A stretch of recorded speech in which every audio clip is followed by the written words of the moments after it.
صلوا على خير الأنام المصطفى بدر التمام صلوا عليه وسلموا يشفع لنا يوم الزحام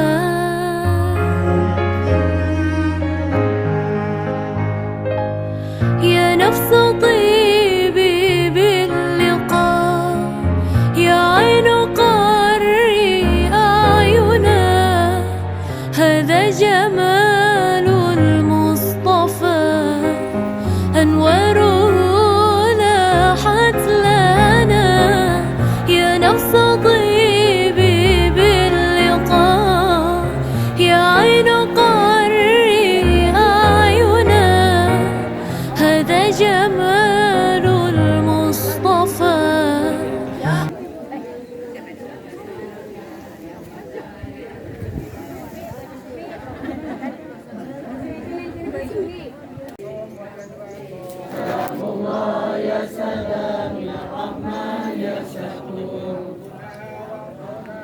di mana Allah Subhanahu wa taala mencurahkan segala wujud keberkahan kepada orang yang berziarah ke salah satu walinya. Makbarah. Boleh gak nyebut nama makam? Boleh. Tapi jangan makom. Makam, makom, jelaskan makam beda. Penjelasannya panjang. Di hadapan kita ini makam makbarah salah satu daripada wali sufi, yaitu Syekh Syarif Hidayatullah yang lebih dikenal dengan nama Sunan Gunung Jati. Beliau lahir sekitar tahun 1448. Ada yang bilang beliau lahir di Mesir, ada yang mengatakan beliau lahir di Mekah. Wallahu a'lam bishawab, yang jelas beliau lahir di buminya Allah Subhanahu wa taala. Dia putra daripada Sayyid Abdullah Umdatuddin bin Sayyid Nurul Alam bin Sayyid Syekh Jumadil Akbar Al-Husaini yang lebih dikenal dengan nama Syekh Jumadil Kubra bin Syekh Ahmad Jalaluddin bin Sayyid Abdullah bin Abdul Malik Al-Fatman bin Alwi Ambil Faqih bin Muhammad Sahib Mirbad bin Ali Khalifah Muhammad. Ya, jalurnya Ba'alawi. Semua wali songo itu Ba'alawi. Tujuh keturunan Rasul Sallallahu Alaihi Wasallam. Nah, Sayyid Abdullah Umdatuddin menikah dengan Nyai Rara Santang. Siapa Nyai Rara Santang? Beliau adalah putri dari Sri Baduga Maharaja Prabu Siliwangi.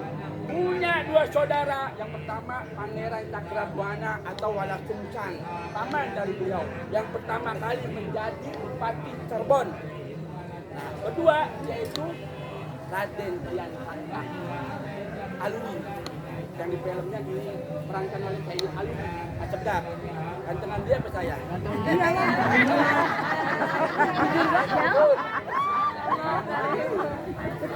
Ya, jadi tuh tadi Raden Kian Santang, Nyai Rara Santang, Pangeran Wala Sungsang, mereka tiga bersaudara.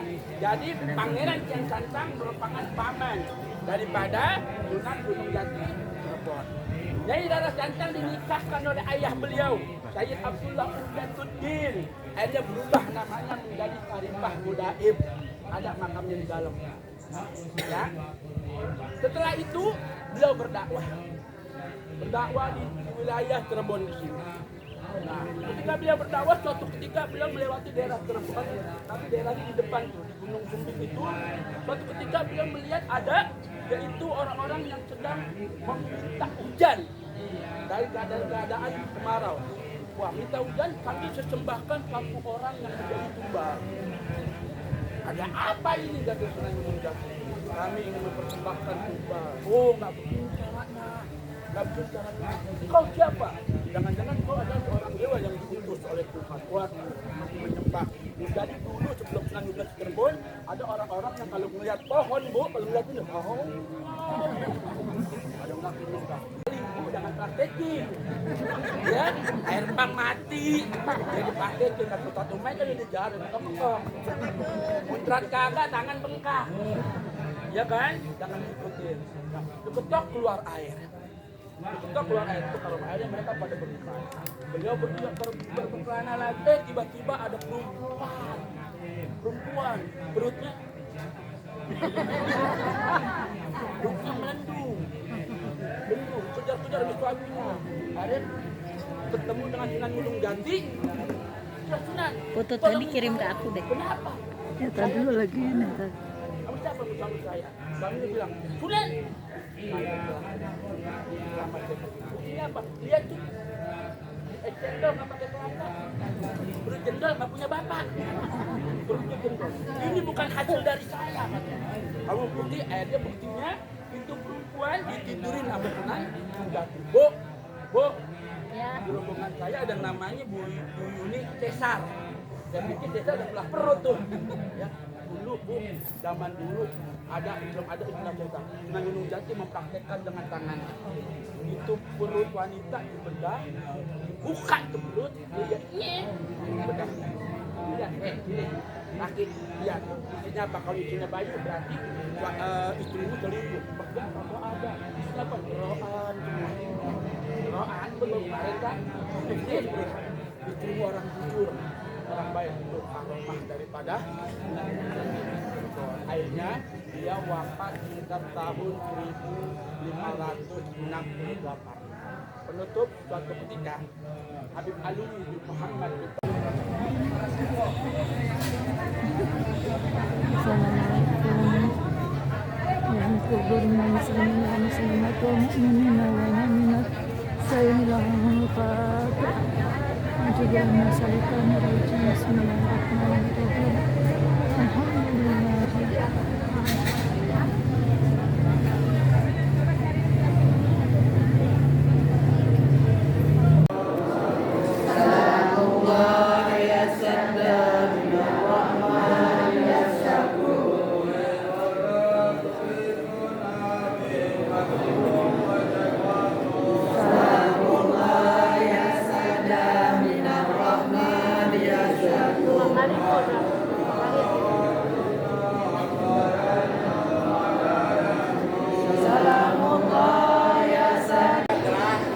berada di destinasi sejarah yang kedua. Bagaimana dari yang disampaikan oleh Tan Awang, beliau adalah guru daripada Sunan Gunung Jati Cirebon.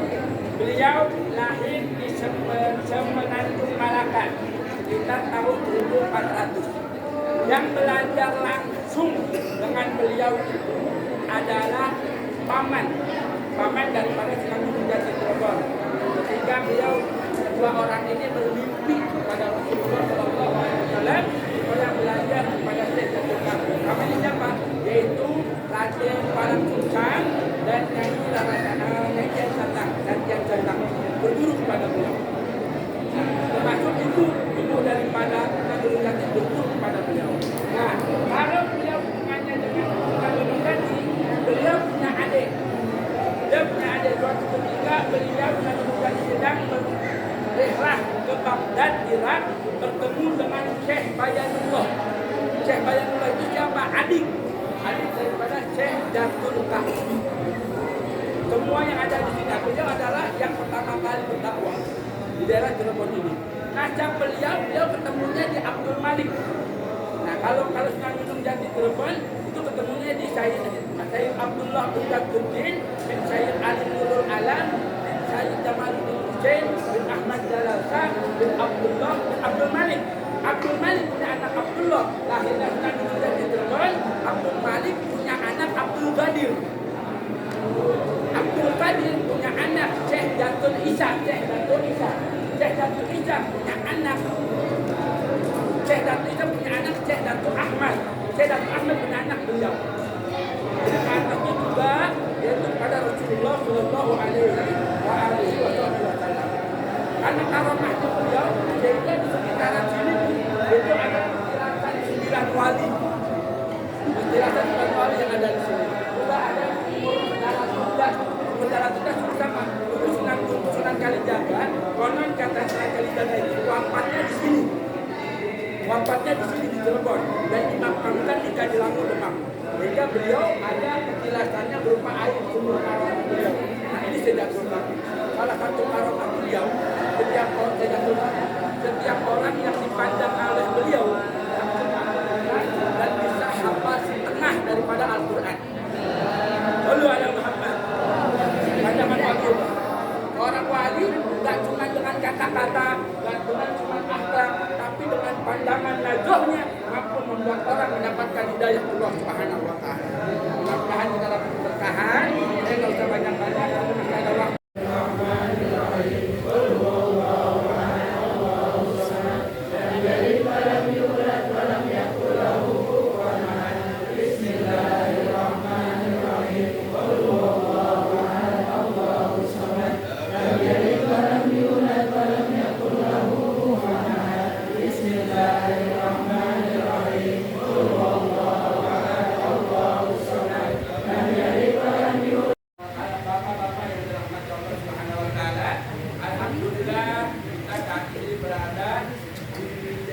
Sejarah kita yang ketiga.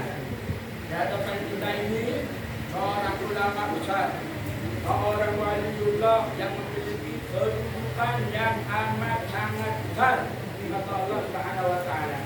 Siapa beliau adalah Al-Habib Muhammad bin Tahir Al-Haddad. Maqam derajat beliau sama seperti datuknya, yaitu Sahibul Ratib Al-Habib Abdullah bin Alawi Al-Haddad. Karena beliau merupakan keturunan ketujuh daripada Sahibul Ratib Al-Habib Muhammad bin Tahir bin Umar bin Abu Bakar bin Ali bin Alwi bin Abdullah Sahibul Ratib bin Alwi bin Muhammad Al-Haddad. Beliau lahir di Gaudun, Hadramaut, Arif. Pernah sana belum? Belum. Ya, sekitar tahun 1838 Masehi atau 1237 Hijriah. Beliau, Masya Allah, dari kecil sudah ketahuan tanda-tanda akan kelahiran, akan kewaliannya, kesolehannya. Terbukti suatu ketika sang ayah Al-Habib Tahir bin Umar Al-Haddad, beliau yang berziarah ke makam Syekh Said Al-Amudi. Ketika beliau yang berziarah ayahnya beliau, tiba-tiba beliau melihat ada cahaya seperti cahaya bulan turun ke makam Syekh Said Al-Amudi. Bertepatan dengan itu, memang pada saat beliau berziarah, istri beliau itu lagi hamil. Berbarengan dengan cahaya jatuh itu, berbarengan pula istrinya lahir. Mudah-mudahan anak ibu yang belum hamil, yang belum mempunyai keturunan, dengan berkah Habib Muhammad bin Tahir Al-Haddad dikasih keturunan yang soleh dan solehah. Akhirnya ini lahirlah beliau, Habib Muhammad bin Tahir Al-Haddad. Kemudian singkat cerita, ketika usia beliau 47 tahun, beliau datang ke Indonesia bersama dengan dua orang putranya. Pertama Al-Habib Alwi bin Muhammad bin Tahir Al-Haddad yang makamnya di Bogor. Di kaki daripada makamnya Al-Habib Abdullah bin Muhsin Al-Abbas Maulana yang Bogor. Kedua putranya yaitu Al-Habib Husain bin Muhammad bin Tahir Al-Haddad Maulana Jombang. Beliau menghabiskan hidupnya di Jombang. Kemudian beliau dimakamkan di sini. Jadi cerita ini beliau ketika dimakamkan di sini, Masya Allah, Bu, Pak, ini tadi makam sejajar. Makam Habib Muhammad bin Tahir Al-Haddad dengan putranya Habib Husain bin Muhammad bin Tahir Al-Haddad itu sejajar. Berarti kan wali bin Aulia Al-Haddad kuasa Allah bisa memberikan hikmah ketika wafatnya. Paginya, siangnya, beliau dimakamin, sorenya makamnya bergeser dari pendek begini. Kenapa? Ada anak cucu keturunan beliau itu yang mengatakan, oh ternyata Habib Husain, Masya Allah, gak mau dia dijajah, saking ada akhlaknya dengan ayahnya, gak mau disejajarkan dengan ayahnya, makamnya lebih tinggi ayahnya. Sehingga Sahibul Hawal Al-Habib Abu Bakar bin Muhammad bin Umar Al-Haddad, dia mengatakan tidak pernah di dunia ini aku mendapati adab akhlak antara kakak dan adik yang sehebat daripada Al-Habib Alwi bin Muhammad bin Tahir Al-Haddad, kakak beliau dengan beliau adiknya Al-Habib Husain bin Muhammad bin Tahir Al-Haddad. Kalau dari Habib Husain main ke Habib Alwi, itu nggak ada yang bikin Habib Husain yang bikin di atas ranjang dengan adik-adik. Nggak mau, kenapa? Takut. Kalau kenapa? Takut ketika nanti Awi bangun malam hari sholat tahajud, Habib Hussein ini masih aki-aki tapi nggak mau. Dan Habib Hussein kalau nanti ke kakaknya Habib Muhammad bin Al-Hidayat, beliau ketika meninggalkan sang kakak nggak pernah namanya jalan membelakangi sang kakak, jangan mundur. Tak mungkin akhlak begitu hebatnya kalau bukan yang didikan sang ayah. Sallu ala Muhammad.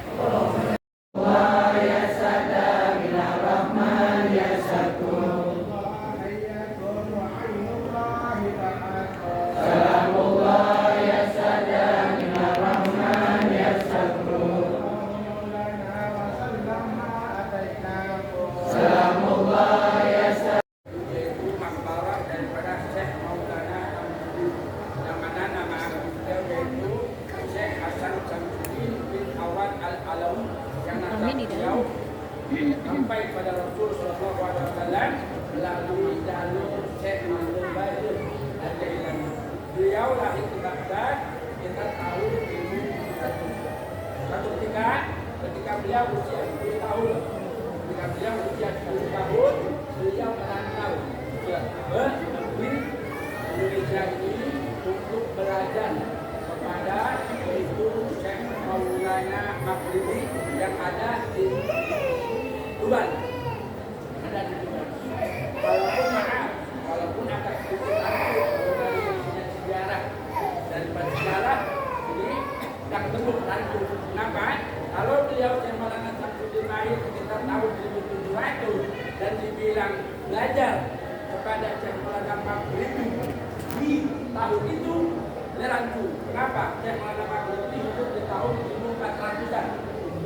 Bahkan setelah beliau belajar kata tidak mana ceritanya itu manuskripnya, beliau belajar selama 20 tahun. Berarti pada saat usia 30 tahun mendapatkan mandat perintah untuk menyampaikan sesuatu amanah dari gurunya Syekh Maulana Maghribi kepada Sultan Gunung Jati tersebut. Tadi kita jalan Sultan Gunung Jati tersebut. Beliau lahir, maka beliau wafat di tahun 1586.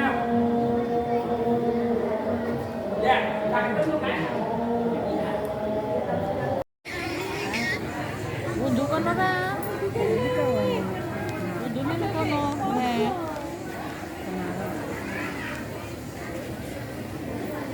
Mula lagi tahu ngirim itu orang kita baru lah. Sudah kan nomor lah, buat lah.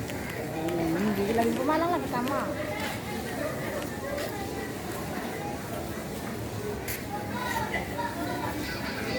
Oh, ini ngerti.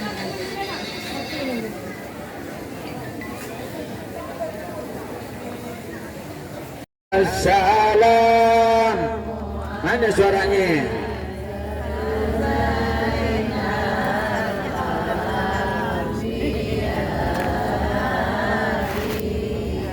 Assalamu alaikum jainal anbiya. Assalamu alaikum adkal azkiya. Assalamu alaikum. Sallu alaihi.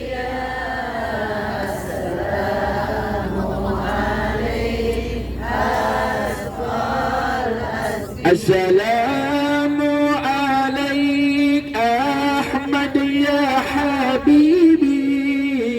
السلام عليك طه يا طبيبي.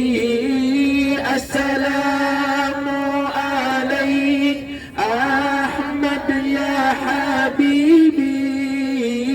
السلام عليك طه يا طبيبي. السلام عليك يا مسكي وطيبي. السلام عليك. السلام عليك. السلام عليك جاينا. صلوا عليه. السلام عليك أسكال أسكي. Ya Rasulullah, ya Allah ya Nabi, laka syafa'ah wa hadha matlabi ya Nabi ya Rasul. Ya Allah ya Nabi, laka syafa'ah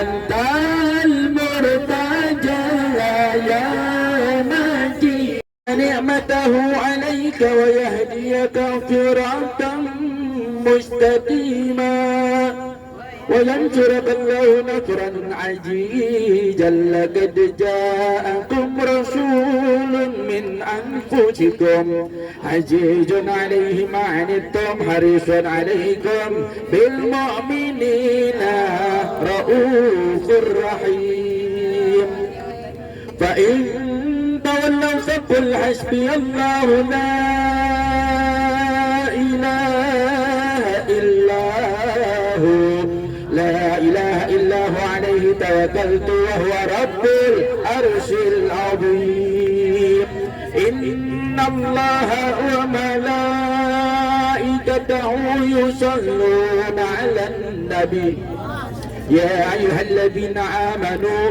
صلوا عليه وسلموا تسليما اللهم صل وسلم وبارك اللهم صل وسلم وبارك عليه وعلى آله بسم الله الرحمن الرحيم الحمد لله القوي سلطانه الواضح برهانه المبسوط في الوجود كرمه وإحسانه تعالى مجده وعجم شانه خلق حلق لحكمة وطوى عليها علما وبسط لهم من فائد المنة ما جرت به في أقداره القسمة فأرسل إليهم أشرف خلقه وعجل أبيده رحمة تعلقت إرادته الأجلية لخلق هذا الأبد المحبوب فانتشرت أثر شرفه في عوالم الشهادة والقيود فما أجل هذا المن الذي تكرم به المنان وما جمع هذا الفضل الذي برج من حضرة الإحسان سورة كاملة ظهرت في هيكل محمود فتعنترت بوجودها أغناف الوجود وترجت برد الأوالم بطراج التكريم اللهم أشرف صلاتي وتسليم على سيدنا محمد رؤوف الرحيم اللهم وبارك عليه وعلى آله وسلم صلى الله على محمد صلى الله عليه وسلم يا نبي سلام عليك يا رسول سلام عليك يا حبيب سلام عليك صلوات الله عليك الله يا نبي سلام عليك يا رسول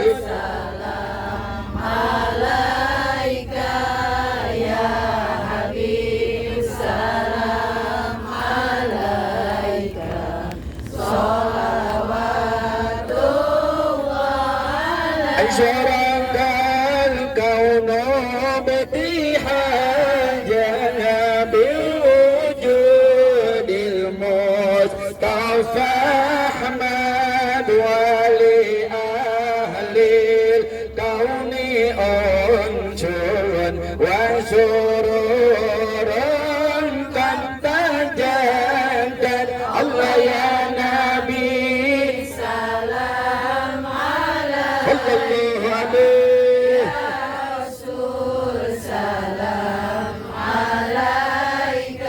صل عليه حبيب سلام عليك صلوات اقربوا يا أهل المساني فحجر اليمن قرط واستعضيوا بجمال